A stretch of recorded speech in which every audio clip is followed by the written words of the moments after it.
with round number 2.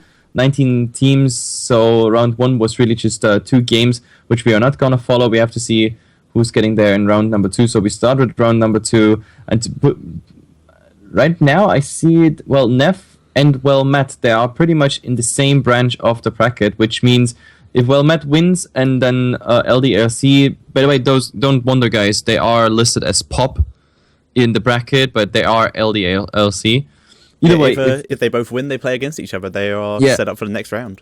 So they kick each other out already, potentially in round number 3. So I'm also looking forward to actually follow these games.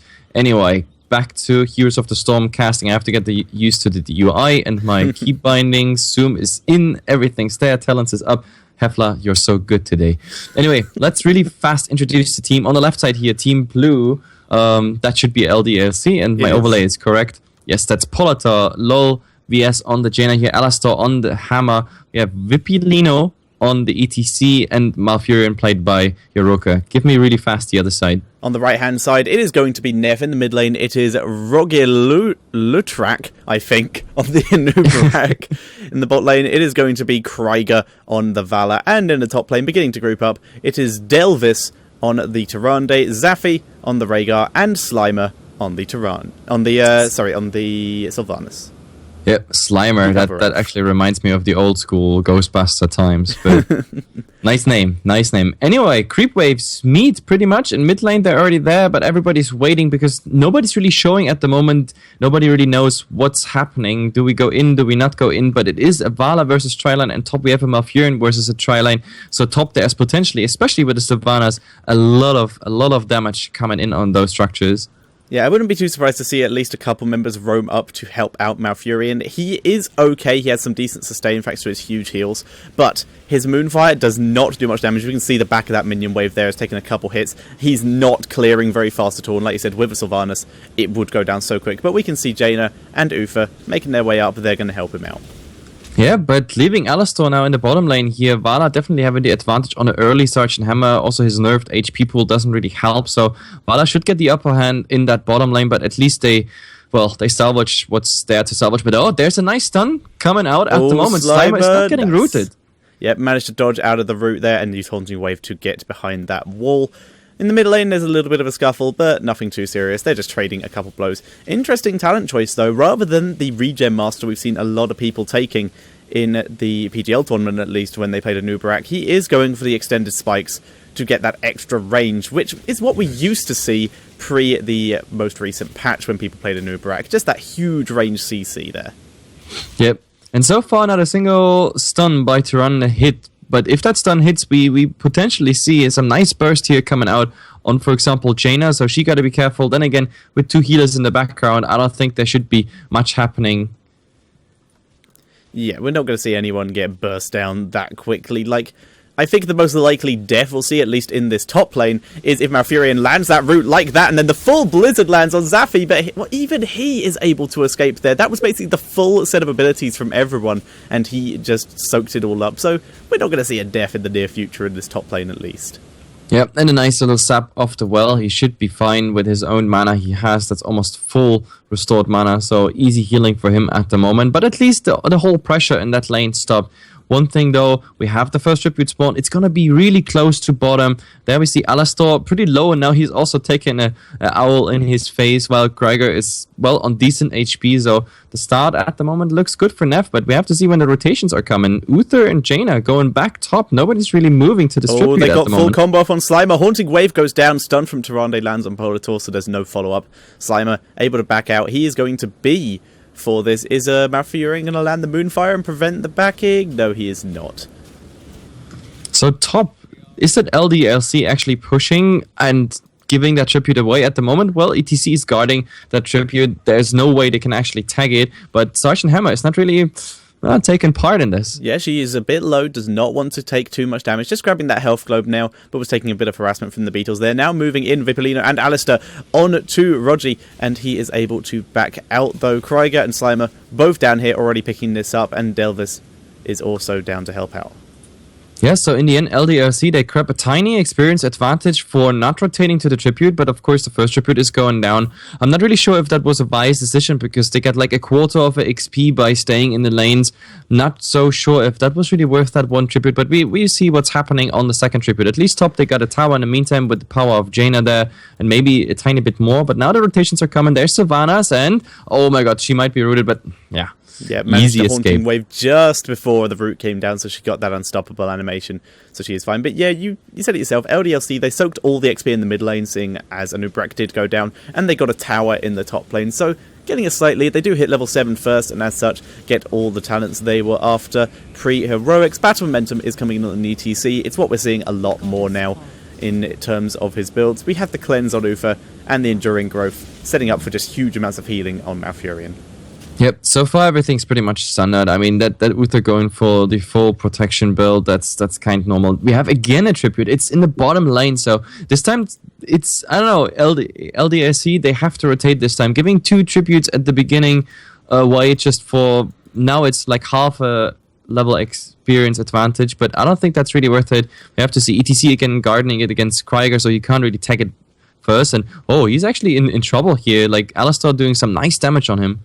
Yeah, Alistar has also had to back up, though. Takes a full Hungering Arrow from Krieger. Krieger staying a bit far back. In comes Politoed. They're going on to Roji. He's taking a lot of damage. He does have his burrow, and he is going to burrow out of there. But this basically sets Alistar up to get a free tribute. And this will be the first one for LDLC.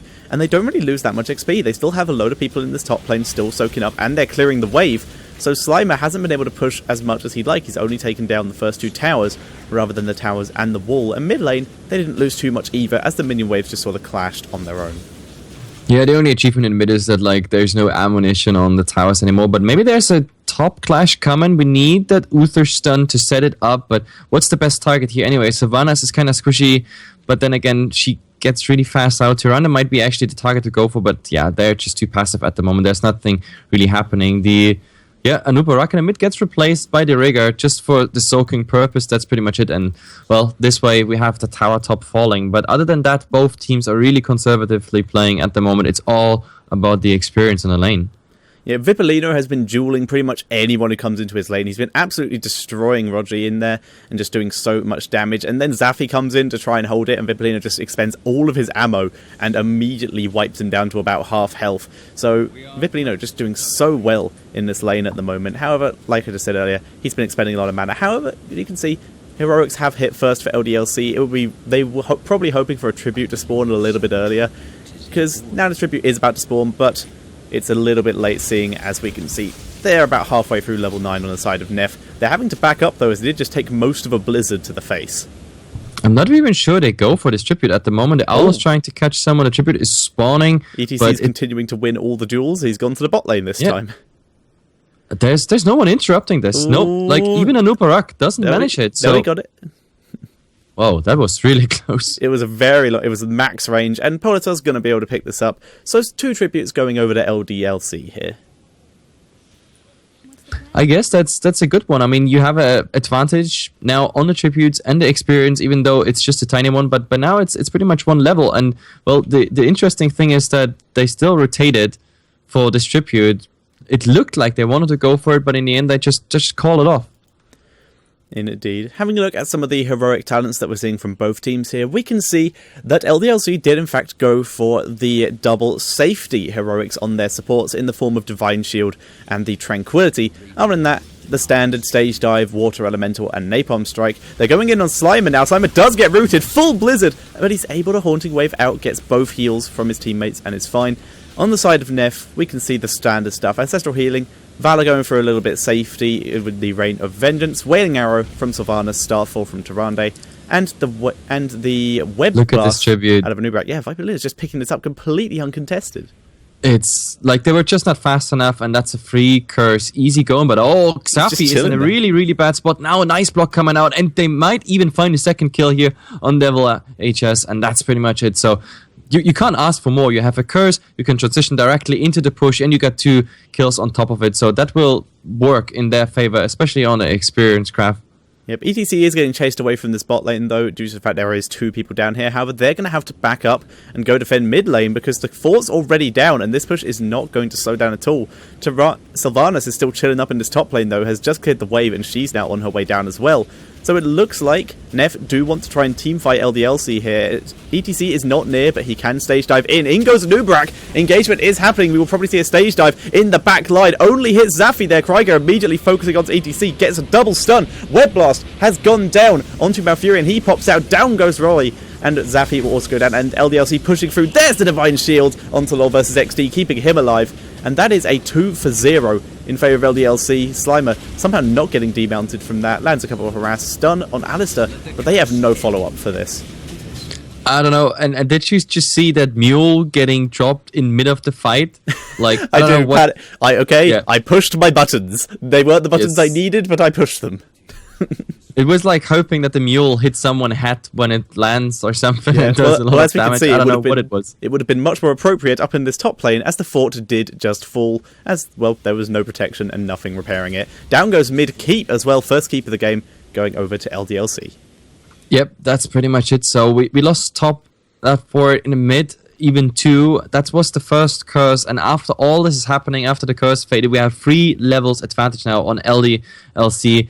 Well, they're going for the camps now, but it's also boss time. We are 10 minutes into the game, which means it's the perfect timing to go for bosses, especially if you have that advantage. Right now, they can not just fight, they can also fight with maybe even a level 16 versus level 13 advantage. So a new set of talents are coming out, but at the moment it looks like really it's just a 1-1 boss thing that's happening, even though look at that ETC. He looks at the boss, he sees them all 5 working on it. Like, he doesn't have the extra range on knockback, so there's very little chance of him being able to dive in and steal this. He's just keeping vision, keeping an eye on him, making sure he knows what's going on, maybe trying to scare him away, but boss for boss, and this is going to come out much better for LDLC, as this fort is already dead, as they're going to be able to kill it before the boss even gets a hit at this point. Nope, it gets the final shot on that fort, so they can keep pushing with this. Whereas we're going to have to see probably a couple members of NEFF retreat and just leave ETC up here to deal with their boss. Yeah, nope, the pushing speed at the moment on LDLC is just too fast. That's a boss. Like, those pushes at the moment just coming in with a Sergeant Hammer. There's nothing Krieger alone can do. ETC just power slid in and prevented the bees coming in. And he's continuing to do so. He's just stopping NEFF from being at the moment. And this means it's currently a 2 versus 4 in the bot lane. Down goes Valor. Roddy also goes down to the Root Blizzard. And finally, we're seeing some members of NEFF B. Rhaegar's managed to get back. But ETC's still stopping Slimer and Devils from going back. So they can't defend this. So that's the second keep of the game. ETC on fire with this, and now he's going to stage dive and join his team. They're going for the end. Yeah, this is oh my god. I don't think they can stop this. I mean, with 2 down, even though there's just 7 seconds now on a respawn timer, but look at this fight. Nice Wailing Arrow there, nice silence, but they don't even care. It's just core time, and yeah, that's a GG. With the help of the boss, there's no way they can prevent this, and LDLC, wow, that was short. That was short and super impressive. They started the pushing, and instead of immediately going back to defend, seeing as LDLC could push quicker, NEFF seemed to think that, okay, maybe we can outpush them a bit. They have a level advantage, but we have Sylvanas, maybe? But ETC played it perfectly. He made sure he did not die. And the second people started trying to go back, he prevented them from going back, meaning that there was a constant number advantage in that bot lane. He knows he can be down there in an instant. So he just made sure that the other team could not go and join them and just let his team pick off people one at a time and ended up in a 3 versus 5 on the core with a still half health boss.